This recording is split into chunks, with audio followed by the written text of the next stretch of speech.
From DLA Piper, this is the U.S. Latin America Panorama Podcast. This podcast series focuses on the latest developments across the Americas and globally, highlighting daily business, legal, economic, and political developments affecting businesses. Our segment today is focused on tech, emerging growth, and venture capital across the globe. A conversation with Adrián Garcia Aranyos, founder of Endeavor Spain and a seasoned global executive and investor, as well as Matías Zegers, managing partner of the firm's office in Santiago, Chile. Welcome, everyone, to yet another edition of DLA Piper Panorama Podcast. Really delighted that you are able to join us. This is, I believe, the second episode of this year. We try to do these at least on a quarterly basis. Sometimes we're able to do them a little bit more frequently. But today, we're delighted. As you know, oftentimes we've talked about everything from AI to internal investigations to all sorts of different topics. But one of the things we've been focusing a lot on over the past year has been really the connectivity across the pond, if you will, from Europe, particularly the Iberian Peninsula, to the Americas. And it's a theme that we want to continue then discussing today, but with a specific focus on tech. So to that end, I'm really thrilled to then have two very special guests. I'll start with the one I've known longest, which is my good friend and partner, Matías Zegers. Matías is the country managing partner of DLA Piper in Chile. He also is one of the, I'll say this because he's too modest to say it, but he's really considered one of the top emerging growth, venture capital, really transactional lawyers, certainly in Chile and in the Americas, and has extensive experience working in the tech industry. So he brings particularly valuable insight to the conversation.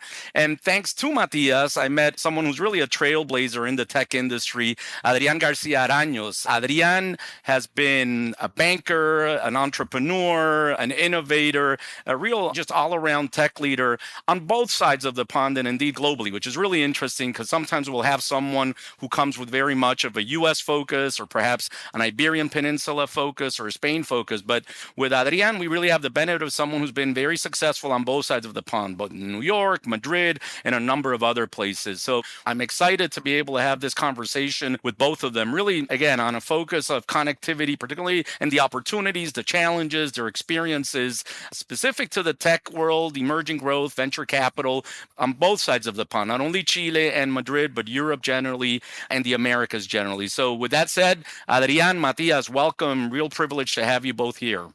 Thank you, Francisco. Thank you for having me. So why don't we get going? So let's set the table, if you will, on the ecosystem, maybe a snapshot for a few minutes of the ecosystem in Latin America, Iberian Peninsula, or just generally of where you're seeing things. So let's start then, Matías. How would you describe the current VC and startup climate in Chile? But again, trying to take a broader view beyond just Chile. I know you do a lot of work regionally. So just not only in Chile, but broader Latin America, if you could set the table for us. Regarding LATAM, Adrián just stepped down as the executive chairman of Endeavor. Endeavor is a global non-for-profit that promotes and fosters entrepreneurship around the globe. And we have discussed this multiple times together. I'm completely bullish on LATAM. Perhaps I'm not that objective because I have been part of it for the last 20 years. The level of talent, the level of new products, the market size, etc., is fantastic. Every time that you meet new people, and the energy behind it and everything around it is just fantastic.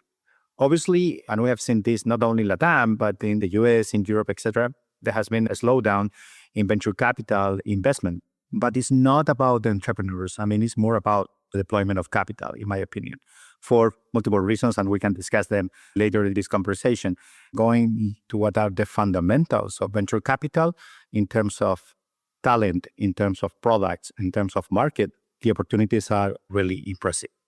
So before we move on to Adrián, and I was remiss in mentioning, and I actually want to ask Adrián also to talk a little bit about Endeavor, because I think folks who are tuning into this podcast will know exactly what Endeavor is, but I do want to ask Adrián to also speak briefly on what Endeavor does, because it's really been a game changer, certainly in Latin America, which is where I followed it. But before we move on to Adrián, Matías, what are in terms of markets in Latin America? Certainly Chile is a very active market, Colombia, Brazil, those are all markets where we've seen a lot of activity.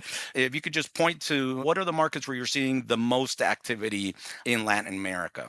I will split them in two, generally speaking. One is Brazil, a continent in itself. And the venture capital ecosystem there is quite unique because you have multiple companies and then multiple venture capital firms. So basically it goes everything around it. And then you have Spanish LATAM.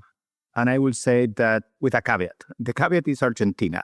Argentina and Argentinian founders and company, they follow one of the two strategies. One is just to go to Brazil and develop from there. And the other strategy, which is more mainstream in the region, is to develop the Spanish LATAM vertical. Most of the times, that means the three countries, Chile, Mexico, and Colombia, mainly, as the three hubs.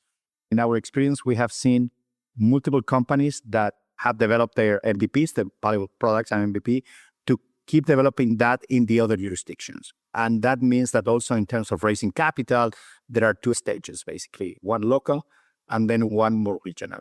In both cases, there is, in my opinion, a third option, which is to pilot something in one of these jurisdictions and to immediately try to follow the American dream, meaning going to the US, going to Silicon Valley and trying to raise money directly there, develop products there. But I will say that you have two different strategies there, Spanish LATAM and Brazil. Adrián, you have an even broader view than Matías because you've exposure to what's going on in Middle East, Africa, and a series of other markets. Before we move on to your thoughts on the pulse of the startup scene in Southern Europe, Middle East, and whatnot, talk to us a little bit more for those who are not aware of what Endeavor does. Give us a little bit of the history, what it does, and the role that you played with Endeavor when you were working with them. Perfect. Well, thanks for the opportunity. As Matías said, I just recently stepped down a bit over a month ago, so I still feel it very much inside of me, but I dedicated 11 years to working at Endeavor. The first 5 years, I launched and led the Spanish office, so I was in this side of the Atlantic. And then the last 6 years, I was the president of Endeavor, once again based out of New York, and getting to know the ecosystems, what they do at Endeavor.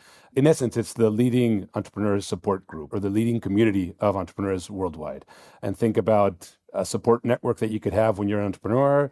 You're developing, as Matías was mentioning, your MVP, or you're already scaling, and especially you're already scaling, and you need support. You need people that have already done that. You need to be able to make inroads into certain corporates, or you need insights into how certain markets or certain verticals work. And that's what Endeavor provides. Endeavor has a massive network, and they put it at entrepreneurs' disposal. The reality is, when I've had to describe Endeavor in one word, I've always said network. That's the core thing of it, where we have amazing mentors like Matías that have the expertise. Then again, we also have 25 plus years of founders that have been selected through Endeavor, which means you have 2,500 founders that go anywhere from a 100 billion plus valuation company to companies that were recently founded anywhere in the world. Adrián, as I was mentioning, you have a really broad view. Precisely, you had so many years with Endeavor. Prior to that, as a banker, you're an entrepreneur. So you have a very broad view of what's going on in different markets, including the Middle East. We're going to do probably a podcast later this year on Middle Eastern activity in Latin America, which is increasingly significant, not only at the Sovereign Wealth Fund, but even with entrepreneurs and from other sectors. Can you speak more broadly? I do want to drill down on Iberian Peninsula and the Americas, but if you could start us off with what you're seeing, Southern Europe, Middle East, Africa. Your thoughts, please, on the ecosystem and the startup scene. The beauty of working in an organization like Endeavor is that you're exposed to the best of the best. And they have teams in 40 plus markets. And in those 40 plus markets, they select the absolute best entrepreneurs. I was very lucky that in my last 6 years, I was getting to meet all the ones that had already been filtered through from the local offices. I will take a term that I've taken from an entrepreneur, which is I'm a paranoid optimist in the sense that what I see is amazing. I mean, I feel that I'm extremely optimistic of what the future holds because what I've seen in the Middle East and Africa, in Southern Europe, Latin America, Southeast Asia, amazing entrepreneurs. I'm going to emphasize that because we tend to think that these amazing entrepreneurs or these amazing, especially these tech or tech-enabled entrepreneurs, they need to be grown out of the US or Israel or Germany. And sure, there's some great ones there too, but there's some amazing ones as well that are growing outside the more common markets. What I've been seeing, everything that's already been filtered from the local offices, but it's amazing in any sector. It's fascinating to see that many times these ideas are developed at the same time in different markets. Then again, the US has massive amounts of capital. So sometimes that capital is going to those companies and they're being able to grow their markets or grow their teams significantly. But the ideas, sometimes the solution to certain needs, they're being developed all over the world. It's a matter of much more of access to capital. And that's another thing in which Endeavor helps. One of the services is access to capital, and it also has a fund.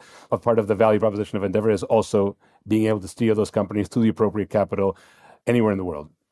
Next question is, it's open to both of you. So whichever one wants to take it, or if you both want to comment on it. Are you seeing a convergence or a divergence in how innovation is developing across regions? How are you seeing that? Maybe Middle East versus Africa? I mean, converging, diverging. Every area obviously has its idiosyncrasies and its particularities, but would appreciate your thoughts. I've definitely seen more and more connectivity. I would mainly call this maybe more the connectivity on the south-south. So I've seen a lot of the Africa, Latin America, which has been quite impressive to see in both ways. I've seen Latin American companies going into Africa, and I've also seen the same thing of African companies going into Latin America. It's been fascinating to see that south-to-south connection. So we always think that we're all aspiring to service from south to northern hemisphere, but the reality is that there is more and more going on south-to-south, and more also going on from Latin America to Asia, or from Asia to Latin America. Like there's this amazing coffee chain out of the Philippines, and they're now also developing in Mexico. Massive what they've been able to do. But we're seeing more of that south-to-south connection, which is also fascinating because we've always thought that things were going to be flowing either north to south or maybe south to north. But now it's starting to be south to south. Matías, anything you want to mention? I agree. I mean, also it depends a lot on the mentality of entrepreneurs.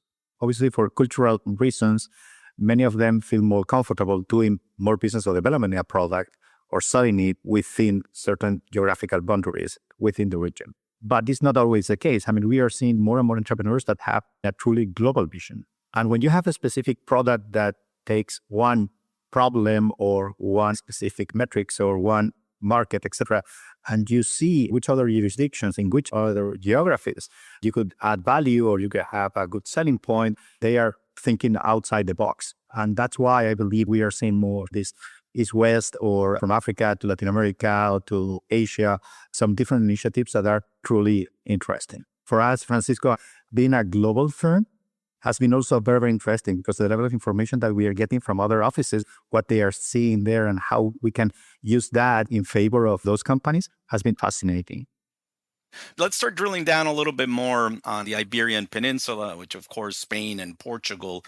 Our focus has primarily been Spain, but I would like your thoughts on Iberian Peninsula broadly, including Portugal. A lot has been written about Iberia as a strategic gateway. Adrián, from what you've seen in Endeavor and then in your capacity as an entrepreneur, is the Iberian Peninsula truly acting as a bridge between Latin America and Europe broadly, or is it primarily focalized with opportunities in Spain or Iberian Peninsula solely? I think it really is. And you can see it in several plays. You see it on the one side, when Latin American companies are expanding mainly to Europe, their first port of entry tends to be Spain, and then they will expand to other places. Many times, the Spanish company are expanding from Spain into Latin America because of language, obviously, and they are the best opportunity for companies within Europe. So it is definitely a route that we see often, the connectivity of LATAM and Spain.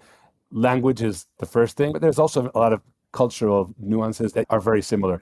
It is true that the fortunate thing that we have in Spain is that if we look to the north or northeast, we have our neighbors in France, and then from France, we have the rest of Europe. So there is proximity to Europe. We are a common market, but it is true that there's also a lot of cultural differences, and language is a great barrier, whereas Latin America might be further away from a time zone perspective, but the language is definitely there, and there's something cultural there.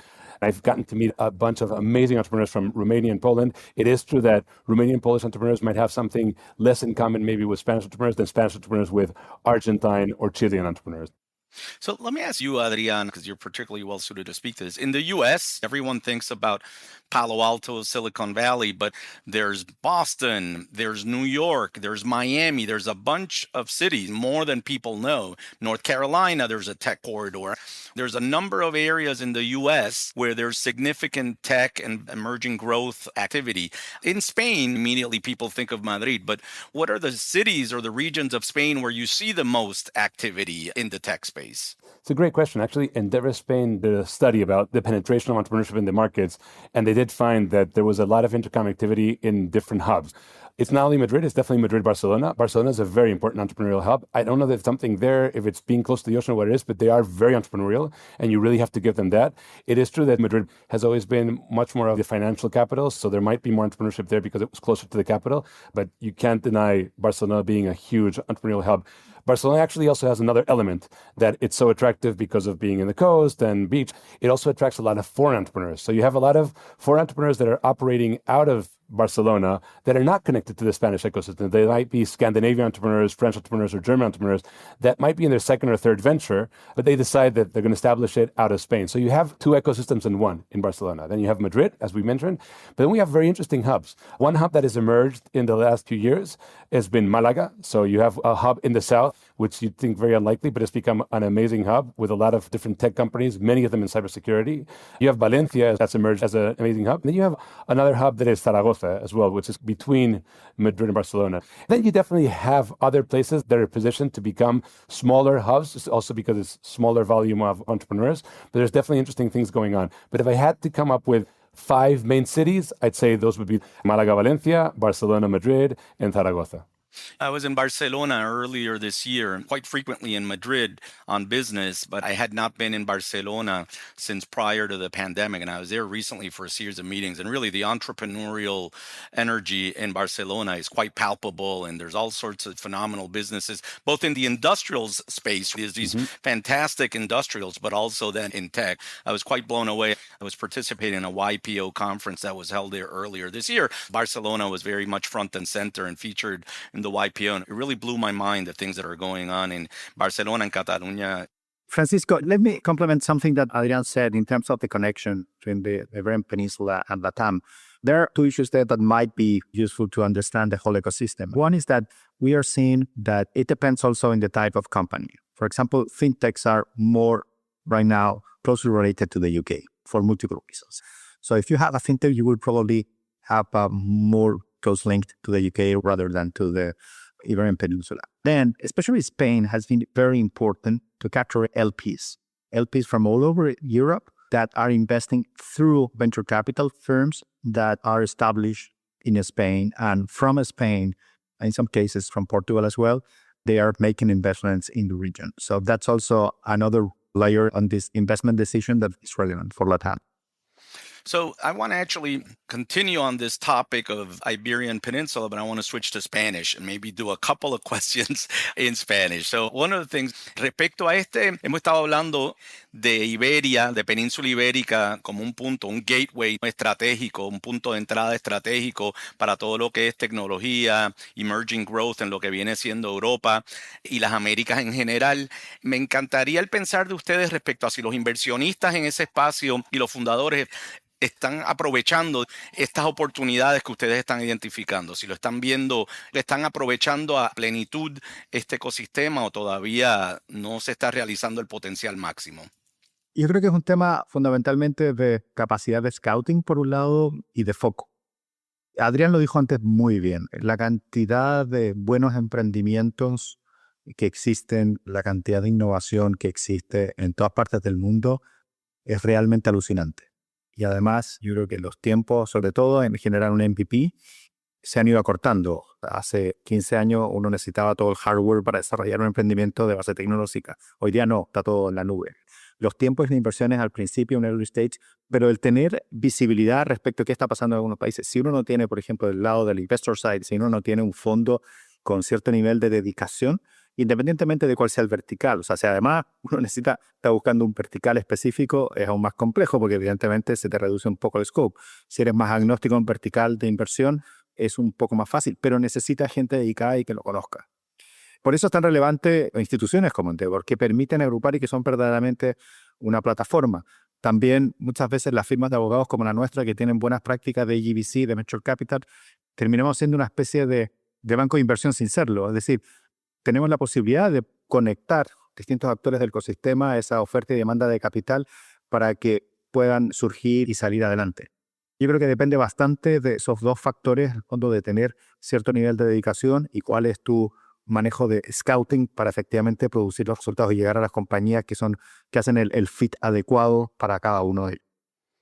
Adrián, ¿dónde tú estás viendo el momentum en lo que vendría siendo colaboración o movimiento de capital entre los distintos mercados, Latinoamérica, Península Ibérica, Estados Unidos? Bueno, incluso te diría que hasta más ampliamente, no te quiero limitar la pregunta a Península Ibérica y las Américas. ¿Cómo estás viendo esa colaboración y movimientos de capitales y esos flujos? Matías, tú ahí también has visto bastante, pero yo lo que estoy viendo bastante más es más fondos españoles que se están adentrando en Latinoamérica que al revés. No estoy viendo tanto fondo latinoamericano entrando en España, entonces, o en Península Ibérica. Y es curioso de Península Ibérica porque también hay que hacer un matiz ahí, y es que veo más fondos españoles invirtiendo en Latam que veo más fondos españoles invirtiendo en Portugal. Es decir, que cuando están mirando a la Península Ibérica, realmente están mirando a España, y están mirando a España y Latam. No sé si es un tema de idioma o si es un tema de mandato, cómo es, pero bueno, la realidad es que los fondos que me vienen a la mente ahora mismo que están invirtiendo en España y Latam es España-Latam. A lo mejor hay alguna cosa en Portugal puntual, pero es más bien puntual, ¿no? Y luego lo que es fondos que vayan desde el lado, entrando desde Latinoamérica hacia España, la verdad es que no me suena haber visto, y a lo mejor aquí me equivoco, pero a lo mejor no me suena haber visto demasiados. A lo mejor puntualmente ha habido alguno o dos, pero no me suena haber visto. Igual, Matías, te suena alguno que haya podido hacer alguna operación, pero no me está sonando ahora mismo ver a ninguno que me venga a la mente que haya venido de Latam hacia España. Sí, estoy de acuerdo. Generalmente simplemente o pueden ser rondas subsecuentes en el fondo donde ya entró algún fondo basado en España y donde hay fondos de la TAM que apoyan la etapa de growth. Donde sí hemos visto un poquito más de scope geográfico más abierto desde la TAM han sido con CVCs, con Corporate Venture Capital. Ellos sí han estado bastante más pushing en encontrar, en buscar, en hacer ese scouting de compañías porque tienen más esta visión, como es un CVC, bastante más global y no necesariamente eso se agota en el país o se agota en la región, sino que son bastante más amplios. Y lo hemos visto ejemplos como una empresa de litio, pero está muy enfocado en temas de agua, de electromovilidad, etcétera. Y eso hemos visto, por ejemplo, inversiones en Australia, en UK, en Estados Unidos, en la región, etcétera. O sea, es una mentalidad mucho más abierta. Totalmente, sí. Lo que dices es 100% cierto.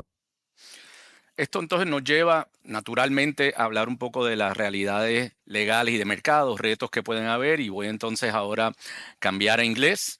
We'll go back to English. Matías, from what you've just been saying, that's a really good preamble to start getting a little bit more granular, because all of these movements, all this collaboration, flowing of capital, ultimately is impacted by legal and regulatory challenges that there may or may not be in some markets that are more open than others. What are the key legal and regulatory challenges you're seeing for Latin American startups looking to expand, particularly in Europe and in the US? From Latin American to Europe or US, what are you seeing in terms of challenges? Regulatory, legal, or otherwise? Francisco, that's a really good question. It depends. When you have a product that is under heavy regulation, for example, fintechs, you have to be aware of what's going on in your jurisdiction, in the other jurisdictions, to be sure that you will be able to provide the service in the way that you want. That's one thing. However, from a pure legal standpoint, that has changed dramatically in the last 20 years. When we started, there was an industry standard that was born at the point, which was NVCA, Natural Venture Capital Association, that created a set of documents. But those documents didn't translate very well with local realities. And even worse, when you started to negotiate, for example, an investment, only a handful of people were aware of that. When you talk about M&A deals, when you talk about financing deals, you know that there is an extractive. You will find reps and warranties, you will find covenants there, etc. This industry was something new. And obviously, it's very difficult to start negotiating deals when you have to educate your counterpart at the same time. So it's not just strictly about the legal framework. It's more about how you negotiate the documents. Today is easier. For example, in the region, we follow NVCA standard. Obviously, there are some local adjustments. People know about it, and they know that if they want to expand from the region, they will have to flip the corporate structure mainly to Delaware, sometimes to the UK, etc., to be able to attract significant capital. That's a must, and everybody knows that. But you have to know how to do it, how to flip the structure, which ones are the typical provisions that an investor will look for, how they will protect the investment. Then on the other side, I mean, if you are in the company side, how you protect the value for the founders, how you assure that basically they will keep in the drivers of this vehicle, and at the same time, they will have the investors in the backseat, helping them to take the right decisions in this road that is complex. It's not a highway at all. And then there are markets that are more friendly for that from a legal standpoint than others. For example, flipping the structure to the UK has some issues, although you will find the equivalent of MVCA, the BBCA standard as well. Spain, in that regard, having the holding there is not that friendly because of some local nuisances, and you have to take them into account as well. This is not that you have to reinvent the wheel every time that you do it, But you have to be aware that if you plan, for example, to do business in X, Y, or Z jurisdictions, there are some legal issues that you will have to take into account. Also, if you want to raise money, there are some jurisdictions that will allow you to do so, because if you want to keep your legal structure in other jurisdictions, for example, investors will not be willing to invest there. Adrián, seguramente tú también en lo que vendría siendo temas regulatorios y legales tendrías mucho que decir, pero acelerando el paso un poco para otros temas que quiero cubrir porque el tiempo nos traiciona, lo que sí me gustaría aprovechar es en términos culturales, operacionales, retos, obstáculos que tú crees que pueden complicar, bueno, que simplemente la palabra complicación es un poco cargada, pero que son consideraciones importantes que hay que tomar en cuenta para crecimiento internacional y una extensión de eso para fundadores inversionistas. ¿Qué pueden hacer para estar mejor preparados para ese crecimiento transfronterizo cuando salen de sus mercados nacionales? Sí, bueno, yo de todas formas, la parte legal regulatoria me iría siempre a una persona como Matías. Así que cualquier cosa que haya dicho, yo voy a asentir y decir que sí. Pero además, si me lo hubieras preguntado y me hubieras dado 5 minutos, lo primero que habría hecho ha sido mandar un mensaje a Matías. Pero con respecto a la parte cultural operacional, a ver, lo primero que hay que tener en cuenta, y se lo digo mucho a los emprendedores, sobre todo he tratado mucho con los emprendedores cuando van de España a Latinoamérica, y es que Latinoamérica no es un país, entonces son muchos países, ¿no? Lo primero que ves es un mercado enorme, pero son varios mercados, y lo segundo es que lo que ha dicho Matías al principio, está Brasil y luego está la parte hispanohablante, pero son dos mercados bien distintos con sus distintas peculiaridades y dificultades. Si eres capaz de romper la nuez brasileña, puede ser increíble. Eso no es sencillo. Y luego los distintos mercados hay que ver cuál puede ser más interesante. Lo normal que hemos visto desde aquí es que el recorrido suele ser México, la primera parada suele ser México, ¿no? Esa es el punto de entrada desde España hacia Latam suele ser México, y luego de México ya vas un poco dirección sur. Así un poco la parte más frecuente, ¿no? Luego, en la parte de venir hacia acá, pues un poco pasa lo mismo. Al final es relativamente sencillo venir hacia acá porque sí que estás viendo a lo mejor de varios países a uno, que es España, pero es el único que habla español. Así que si luego te quieres expandir al resto de los países, esa puerta hacia Europa, hay proximidad geográfica, pero son realidades completamente distintas, ¿no? Y es algo que hay que tener en cuenta porque yo creo que muchas veces a lo mejor nos animamos a pensar una cosa y no nos damos cuenta que o no es sencillo como lo vemos o hay más dificultades de las que estamos pensando. Pero bueno, vuelvo otra vez, el emprendedor es un optimista paranoico, entonces lo hace porque le va a salir bien. Entonces siempre va y está decidido y va por ello, ¿no? Pero sí que he visto esa barrera de pensar que va a ser un mercado enorme y luego te concentras en un mercado y sabes que solamente ese mercado tiene sus propias realidades, sus propias regulaciones, y ya entrar en ese mercado es complejo. Te voy a contar si tienes que entrar luego en otros 10, ¿no? Y luego el tema de priorizarlos, ¿no? So, as I was saying, unfortunately, these podcasts, I would always hope that I could speak for like 3 hours, but time always runs a little short. I want to cover a couple of other topics and try to see maybe we keep the answers a minute or so from each of you so we get to cover a little bit more terrain in the remaining 5 or 7 minutes that we have. This question is to both of you. Feel free, either of you, to address them. What trends are you seeing in terms of investor appetite, particular sectors or technologies that are drawing more attention and capital, not only in Latin America or Iberian Peninsula, but generally, if you could both speak to that, that'd be great.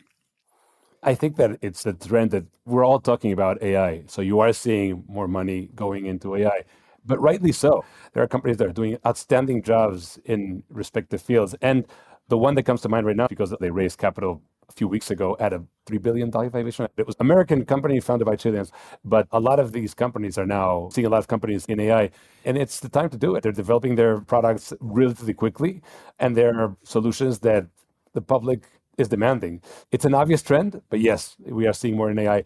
Then the one thing that hasn't faded is the reality. We all still pay, we all still process payments, and fintech is still strong. There was a bit of a point in which it wasn't, and then it came back. But the reality is that we're still seeing a lot of money flow into fintechs. I'd say that right now, as far as what I'm seeing, what I'm observing, I'm seeing a lot in both the fintech side and, of course, the AI. And then if you combine AI and fintech, then you got it all. Yeah, agreed. If I can add a third one that is like the all reliable friend is SaaS. If you have a good SaaS, keeps being a good option in terms of innovation, etc. You have a little bit more challenge there. It's a really good thing.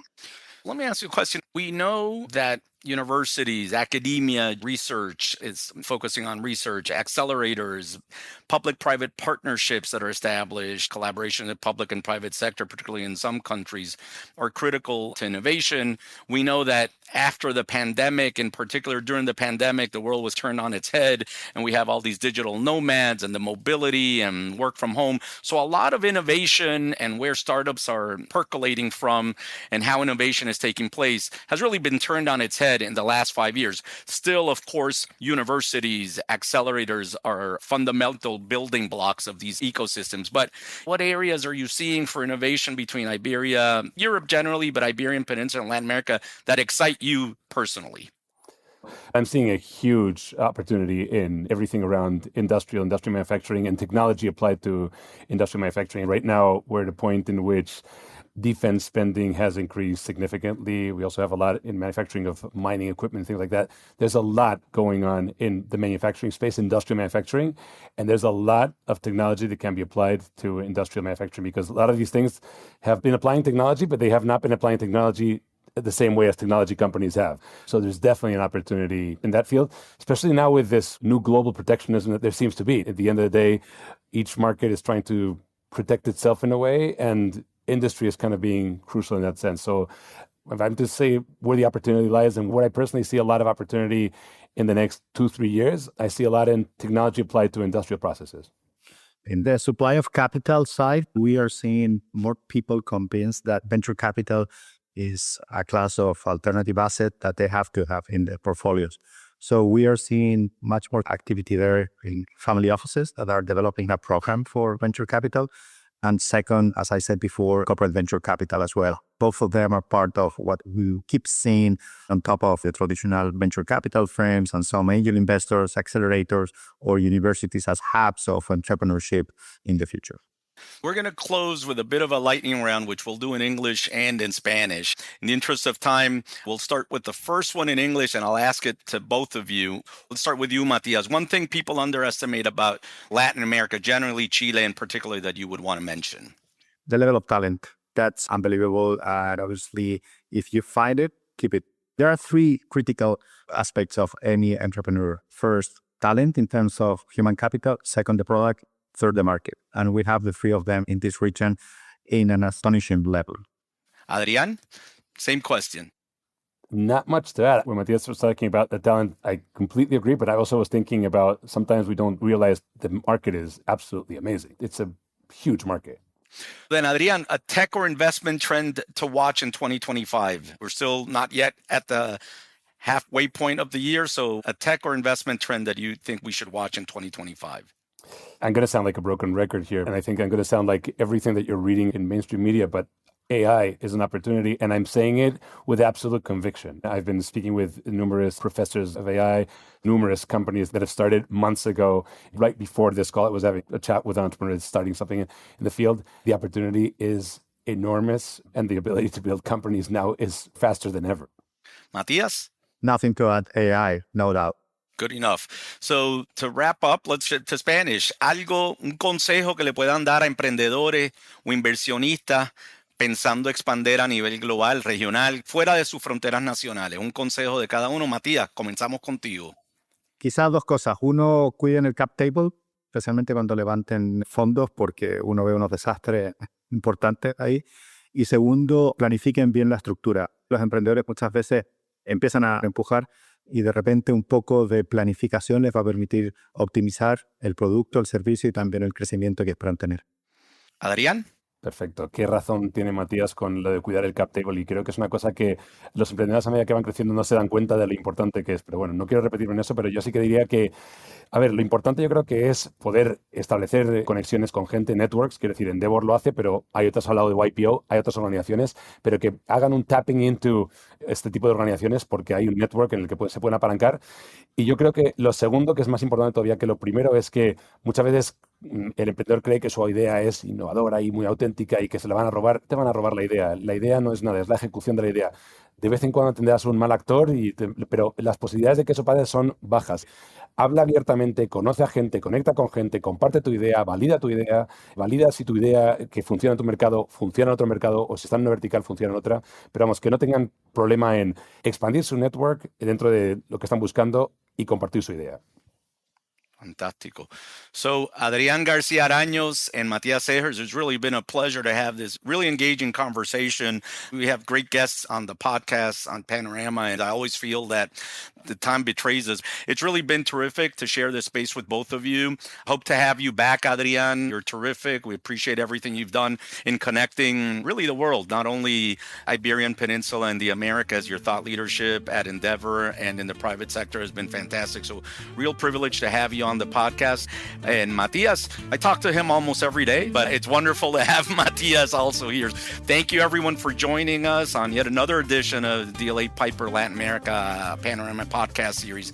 Hope you enjoyed it. Thank you, and we'll see you on the next one. Have a great one. Thank you for joining us and listening to DLA Piper's U.S. Latin America Panorama podcast. Please be sure to visit and follow us on LinkedIn under DLA Piper in Latin America and via dlapiper.com. If you have topics or speakers you'd like to suggest, please reach out to us at dlapiperamerica's@dlapiper.com. Thank you for your interest. All information, content, and materials contained in this podcast are for general informational purposes only. This podcast is intended to be a general overview of the subjects discussed and does not create a lawyer-client relationship. Statements and opinions are those of the individual speakers and participants and do not necessarily reflect the policies or opinions of DLA Piper LLP US. The information contained in this podcast is not and should not be used as a substitute for legal advice. No listener should act or refrain from acting with respect to any particular legal matter on the basis of this podcast without first seeking legal advice from counsel in the relevant jurisdiction. This podcast may qualify as lawyer advertising, requiring notice in some jurisdictions. Prior results do not guarantee a similar outcome. DLA Piper LLP US accepts no responsibility for any actions taken or not taken as a result of this podcast.